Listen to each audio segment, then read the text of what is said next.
மண்டலி என்பது மண் தலத்தை உடையவள் என்ற பொருளை உடையது. சூலி என்றால் சூலத்தை உடையவள்.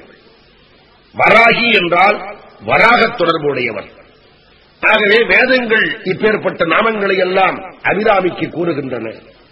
அந்த வேதங்கள் கூறுகின்ற நாமங்களை செப்புகின்றவர்கள் அந்த மரளி என்கின்ற யமனுடைய மரணமயத்தை தவிர்த்திருப்பார்கள் என்பதை பைரவி பஞ்சமி பாசாங்குசை பஞ்சபாணி வஞ்சர் உயிர் அடி உண்ணும் உயர் சண்டி காளி ஒளிரும் கலா வைரவி மண்டலி மாலினி சூலி வராகி என்றே செயிர் அடி நான் மறைசேர் திருநாமங்கள் செப்புவரே. இங்கனம் அம்பாளுடைய நாமங்கள் பலவற்றையும் சொல்லி மரணமயத்தை நீக்கலாம் என்று தெரிவித்தவர் அபிராமி வல்லியினுடைய கொப்புள், வைரக்குழை அணிந்த காது, நன்றாக வளம்படித்திருக்கின்ற நீண்ட கண்கள், பவளம் போன்ற வாய், அதிலே முழு நிலவின் ஒளி போல ஒளி வீசக்கூடிய பற்கள், இவற்றைக் கொண்ட திருமுகம் என்பதை என்னுடைய கண்களில் எக்காலமும் எழுதி வைத்துக் கொண்டேன், அதனால் கழித்தேன் என்று கூறி நாமும் அம்பாளுடைய திருமுகத்தை அவ்வாறு நம்முடைய மனக்கண்ணிலே எழுதி வைத்துக் கொள்ள வேண்டும் என்று தெரிவிக்கின்றார் ஆசிரியர்.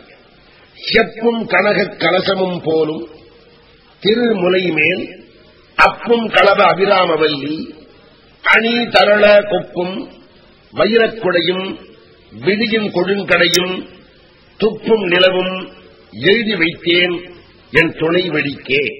என் இரண்டாகிய வழிகளுக்குள்ளே நான் அம்பாளின் திருமுகத்தை எழுதி வைத்திருக்கிறேன்.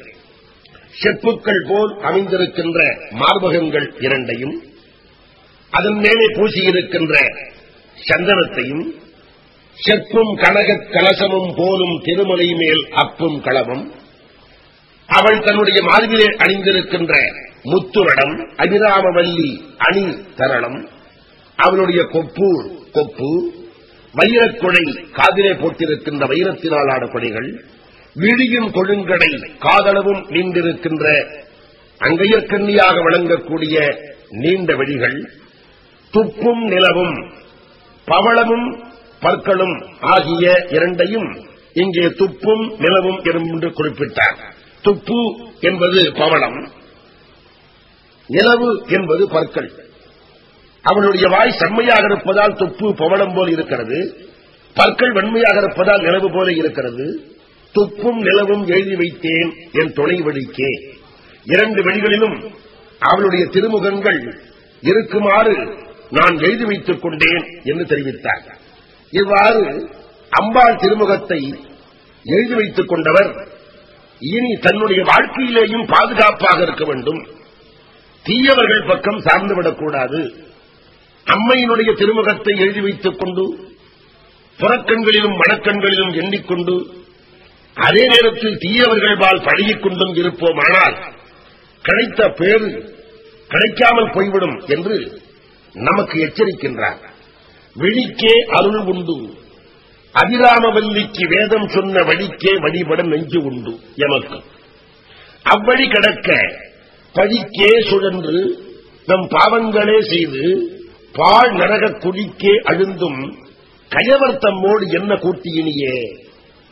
நம்முடைய விழிக்கு அவள் அருள் வைத்திருக்கிறாள், அவள் தோற்றத்தை காட்டுவதன் மூலம். அபிராமவல்லிக்கு ஒரு பெரிய அருள் இருக்கிறது. அது என்ன? நம்முடைய விழிக்கு அவள் தோற்றத்தை தரக்கூடிய அருள்.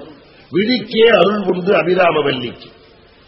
எவ்வாறு நடந்து கொள்ள வேண்டும் என்று வேதம் வேறு நமக்கு எடுத்துச் சொல்லுகின்றது.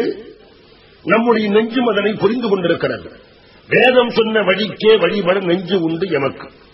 இந்த இரண்டும் இருக்கிற போது கடவுளை மறுத்துக் கொண்டும் பாவங்களை செய்து கொண்டும் பொருள் ஈட்டுவதையே வாழ்க்கையாக கொண்டு செய்யக்கூடாதவெல்லாம் செய்து கொண்டும் அங்கெங்கு தெரிந்து கொண்டு கிடக்கின்ற கயவர்கள் இருக்கிறார்களே, அவர்களோடு சேர்ந்தால் நம்முடைய வாழ்க்கையும் நரகக்குடியாக மாறுமே தவிர நல்வாழ்க்கையாக எவ்வாறு உருவெடுக்கும்?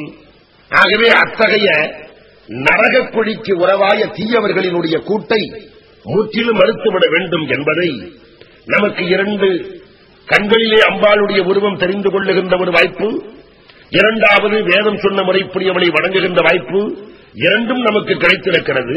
அவ்வழி நமக்கு இருக்கிற போது அதற்கு மாறுபட்ட வழியிலே சென்று பழிக்கே சொல்லக்கூடிய பாவங்கள் செய்கின்றவர்களை நாம் எப்படி உறவாக கொள்வது, இனிமேல் அவர்களோடு நமக்கு என்ன கூட்டு என்ற தீர்மானமான முடிவுக்கு அபிராமி அந்தாதி ஆசிரியர் வந்து நம்மையும் அவரோடு இணைத்துக் கொண்டு தீயவர்கள் கூட்டை அறுத்துக் கொள்ள வேண்டும் என்று எச்சரிக்கின்றார். விழிக்கே அருள் உண்டு அபிராம வல்லிக்கு, வேதம் சொன்ன வழிக்கே வழிபட நெஞ்சு உண்டு எமக்கு, அவ்வழி கிடக்க பழிக்கே சுழன்று வெம் பாவங்களை செய்து பால் நரக துடிக்கே அழுந்தும் கயவர் தம்மோடு என்ன கூட்டி இனியே என்று கம்பீரமாக கேட்கின்றார்.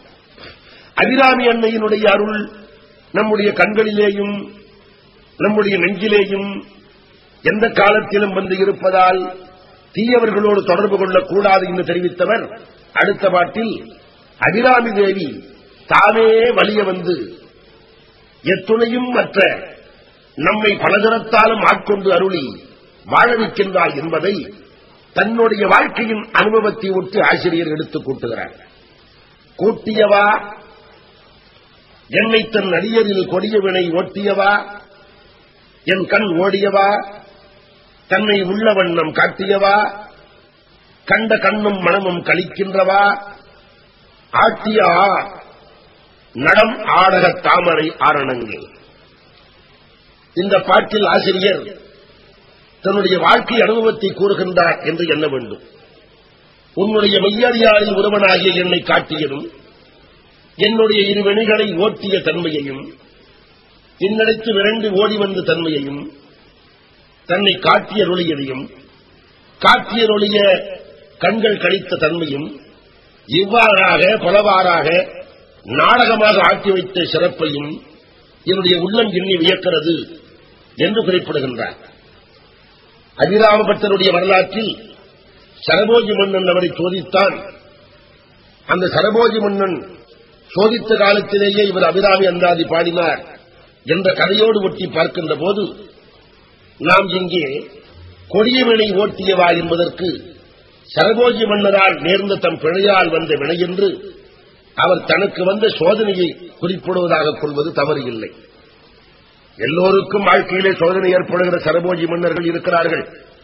ஆகவே அபிராம பட்டருக்கு மட்டுமே வந்த சோதனை என்று எண்ண வேண்டாம். அப்படி நமக்கும் பல சோதனைகளை தரக்கூடியவர்கள் உண்டு. அப்பேற்பட்டவர்களுடைய கொடிய வினையை அவள் ஓட்டி விடுவாள் என்கின்ற கருத்தை காட்டுகிறார். இப்படி தன்னுடைய அனுபவத்தை மற்றவர்கள் அனுபவத்தோடு எடுத்து காட்டியவர் அடுத்த பாட்டில் அபிராமியே சக்திகளினுடைய வேறுபாடுகள் எல்லாம் அபிராமியை வணங்குவதால் உன்னை தவிர நான் வேறு யாரையும் வணங்கேன் என்று கூறுகிறார். வேறு யாரையும் வாழ்த்தேன் என்று கூறுகிறார். நண்பர்கள் போலே பகைவர்களாக உள்ள வஞ்சகரோடு ஒருபொழுதும் சேரமாட்டேன் என்று கூறுகிறார். தன்னுடைய அறிவால் நான் இவைகளை எல்லாம் செய்யவில்லை, அபிராமியாகிய நீ தரக்கூடிய அருளாலே நான் இவற்றையெல்லாம் செய்கின்றேன் என்று குறிப்பிடுகின்றார். அணங்கே அணங்குகள் நின் பரிவாரங்கள் ஆகையினால் வணங்கேன், ஒருவரை வாழ்த்துகிறேன், நெஞ்சில் வஞ்சகரோடு இணங்கேன், எனது உனது என்று இருப்பார் சிலர் யாவரோடும் பிணங்கேன், அறிவொன்றிலேன் என்கண் நீ வைத்த பேர் அழியே. அழி என்றால் கருணை. நான் இவற்றையெல்லாம் செய்கிறேன் என்றால் என் அறிவால் செய்யவில்லை, என்கண் நீ வைத்த பேர் அழி பெரும் கருணையினால் செய்கின்றேன் என்று தெரிவித்தார். ஆசிரியர் பல பாடல்களிலும் திரும்ப திரும்ப நான் தீயவர்களோடு சேரமாட்டேன் என்கின்ற கருத்தை வற்புறுத்தி வற்புறுத்தி கூறுவதை நாம் கொஞ்சம் ஆழமாக சிந்திக்க வேண்டும். நெஞ்சில் வஞ்சமில்லா இனத்தை அவள் தருவாள் என்று குறிப்பிட்டு விட்டவர் தீயவர்களோடு சேரமாட்டேன், கயவர் தம்மோடு இனி என்ன கூட்டு என்றெல்லாம் திரும்ப திரும்ப கேட்கின்ற கருத்துக்களை சிந்திக்கும் போது நாம் ஒன்று தெரிந்து கொள்ள வேண்டும். அம்பாள் கருணையை பெறுவது எளிது என்றாலும் நாம் ஒழுக்கம் மிக்கவர்களாக இருக்க வேண்டும். அப்போது மட்டுமே அம்பாளுடைய கருணை நம்மை வந்து சாரும் என்கிற கருத்தை வற்புறுத்த நினைக்கின்றார் அபிராம பட்டர். ஆகவே தொடக்கத்திலேயே அம்பாள் என் ஒழுத்துணையே என்று பாடினார், என் ஒழுக்கத்துக்கு துணையாக இருக்கின்றாள் என்று பாடினார். காரணம், சார்த்த சமயத்தில் ஈடுபட்டவர்கள் பார்க்கின்ற பெண்களை எல்லாம் காமமற்ற கண்களோடு கண்டு தாய் என்றும் பராசக்தி என்றும் வழங்கினால் மட்டுமே அம்பாளுடைய கருணை கிடைக்கும் என்பது உண்மை. ஆதலால் தீயவர்களின் கூட்டு மனிதனை காமமாகிய நரகக் குழிக்கு அழைத்துக் கொண்டு செல்வதற்கான பெரு வழி என்பதை தெரிந்து கொண்டு தீயவர்கள் கூட்டக்கூடாது என்கின்ற கருத்தை மீண்டும் மீண்டும் ஆசிரியர் ஒவ்வொரு பாடல்களும் வற்புறுத்துகிறார். இவ்வாறு அந்த அம்பாள் அருளாலே தனக்கு புரிந்திருக்கின்ற பெருமைகளை எல்லாம் போன பாட்டில் எடுத்து காட்டியவர் அண்டங்கள் எல்லாம் அம்மையின் உடல் ஒளியில் அடங்கும் வண்ணம் நடைபெறுகின்ற ஒளியை உடைய திருவுடும்பை பெற்றிருக்கின்றவள். அவளை எண்ணுகின்ற காலத்திலே எல்லாம் அந்த கரணங்களாக விளங்கக்கூடிய மனம், புத்தி, சித்தம், அகங்காரம் ஆகிய நான்கும் மகிழ்ச்சி வெள்ளத்தில் மிதக்கின்றன. அதன் பிறகு தத்துவக் கரைகளை கடந்து மேலான வெளியாக விளங்கக்கூடிய எல்லாவற்றுக்கும் அப்பால் பெற்றிருக்கின்ற நிலையை அடைகின்றன.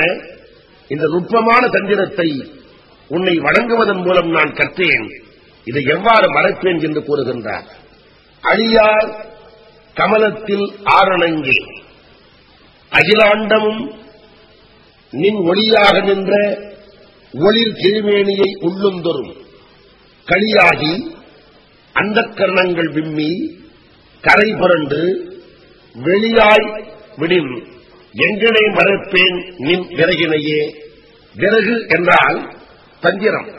நான் அந்த கரணம் புறக்கரணம் இவற்றையெல்லாம் உணர்ந்து கொண்டு அண்டங்களுக்கு அப்பாலே இருக்கின்ற உன்னை நினைக்கக்கூடிய வாய்ப்பை நீ எனக்கு தந்தாய், அது நீ எனக்கு செய்திருக்கின்ற தந்திரம் என்று தெரிவிக்கிறார். இந்த உலகத்திலே ஒரு மனிதன் செயல்படுகின்ற போது மெய், வாய், கண், மூக்கு, செவி என்ற 5 புலன்களைக் கொண்டுதான் உலகத்திலே எல்லாவற்றையும் செய்கிறோம் என்று எண்ணுகின்றான். ஆனால் மெய், வாய், கண், மூக்கு, செவி என்ற 5 புலன்களுக்கு புறக்கரணங்கள் என்று பெயர். என்றால் வெளியே இருக்கிற உறுப்புகள் என்று பெயர். இந்த 5 உறுப்புகளை எல்லாவற்றையும் அனுபவித்துவிட முடியாது. உள்ளுக்குள்ளே 4 உறுப்புகள் இருக்கின்றன. அவற்றுக்கு அந்த கரணம் என்று பெயர். அவை மனம், புத்தி, சித்து, அகங்காரம். அந்த 4 அந்த கரணங்களும் தூண்டிவிடுவதன் மூலமாகத்தான் புறத்தே இருக்கின்ற மெய், வாய், கண், மூக்கு, செவி என்ற 5 கரணங்களும் செயல்படுகின்றன. உள்ளே இருக்கின்ற இந்த 4 கரணங்களுக்கும் அந்த கரணம் என்று பெயர். மனம் என்றால் ஒன்றை எண்ணுவது, புத்தி என்றால் மனம் எண்ணியபடி எவ்வாறு செய்வது என்று திட்டமிடுவது, சித்து என்றால் புத்தி திட்டமிட்டபடி செயலை செய்து முடிப்பது, அகங்காரம் என்றால் செய்து முடித்து விட்டோம் என்று பெருமிதப்படுவது. இந்த மனம், புத்தி, சித்து, அகங்காரம் என்கின்ற 4 அந்த கரணங்கள் தூண்டிவிடுவதன் விளைவாகத்தான் புறத்தே இருக்கின்ற மெய், வாய், கண், மூக்கு, செவி என்ற புறக்கரணங்கள் 5 செயல்படுகின்றன. இந்த 4 புறத்திலே இருக்கின்ற 5 9 கரணங்களையும் கடந்து அவற்றுக்கு அப்பாலே உள்ள புற உலகத்தையும் கடந்து அவற்றுக்கு அப்பாலே இருக்கிற அண்டங்களையும் கடந்து அந்த அண்டங்களுக்கும் அப்பாலே இருக்கின்ற பூரண சக்தியாக விளங்கக்கூடிய அபிராமியை உள்ளம் தெரிந்து கொள்ளத்தக்க தந்திரத்தை அபிராமி தனக்கு செய்தாள். இது எவ்வாறு நான் மறப்பேன் என்று அவர் வியந்து ஆச்சரியப்பட்டு சொன்னார். இப்படி அம்பாள் இவற்றை தனக்கு தெரிவித்தவள் அவளுடைய திருவடிகளில் புதிதாக மனம் வீசும் மலர்கிட்டு இரவும் பகலும் இன்மையில் வழிபடவல்ல அடியவர்கள் மறுமையில் இந்திர பதவியை பெறுவர் என்று மீண்டும் எடுத்துக் கூறுகிறார். இரவும் புதுமலர்கிட்டு நின் பாத விரை கமலம் இரவும் பகலும் இறைஞ்சவல்லார் இமையோர் எவரும் பரவும் பதமும் ஐராவதமும் பகீரதியும் உறவும் குலிசமும் கற்பகக்காவும் உடையவரே. இமையோர் எவரும் பரவும் பதம் என்றது கண்ணிமித்தல் இல்லாத தேவர்கள் பரவி உள்ள இந்திர உலகம் என்பது பொதுவான கருத்து. அல்லது தேவர்களும் வணங்கும் இந்திர உலகம் என்றும் கூறலாம்.